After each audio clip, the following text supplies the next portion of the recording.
हर साल बढ़े फुर्ती ना देह में पड़े। रेट तो हर साल बढ़े फुर्ती ना देह में पड़े।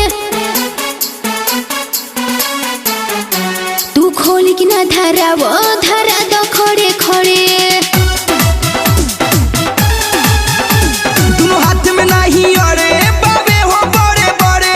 बाबे हो बड़े बड़े। बाबे हो बड़े बड़े। दोनों हाथ में नहीं अड़े बाबे हो बड़े बड़े। दोनों हाथ में नहीं अड़े बाबे हो बड़े बड़े। तू खोल के अंदर डाले तो जाई हो सारा सरे। दोनों हाथ में नहीं अड़े बाबे हो बड़े बड़े। तू खोल की ना धरा वो धरा दो खड़े खड़े।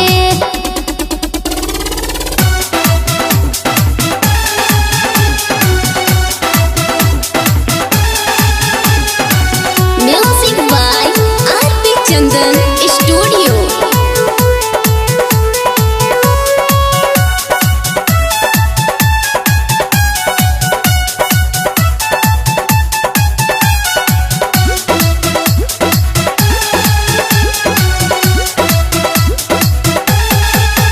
जब से आइला कुछ ना कैला।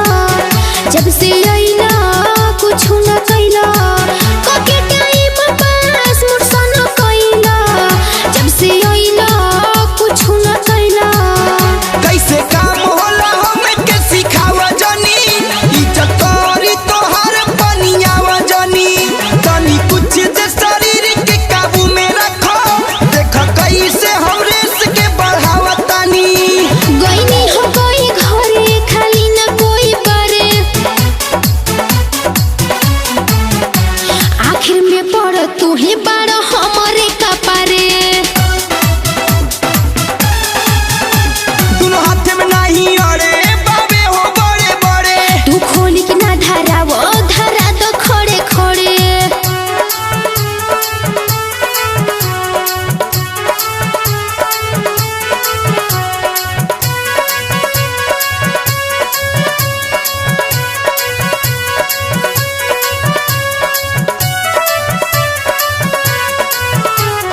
Music by RP Chandan studio.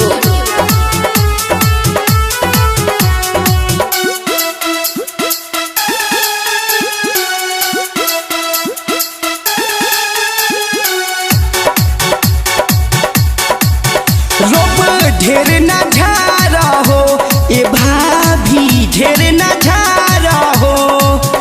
देह बिचही में कैसे के जाई अंदर ना बाहर हो। ए भाभी अंदर बाहर हो। कम कर आके हिसाब हम देव नहीं। बुद्धि खुली जब गरम होई जेब नहीं। चाहे के तनो दुआरिया पे धावल करबा। बाकी तब हम हिसाब तोहर देव नहीं। बनी के टाइम बारे कम होई ना उधारे। सत्येंद्र आरपी चंदन लाइन में अभी बारे। दोनों हाथ में नहीं अड़े बाबे हो बड़े बड़े। रेट तू हर साल बढ़े फुर्ती ना देह में पड़े। दोनों हाथ में नहीं अड़े बाबे हो बड़े बड़े।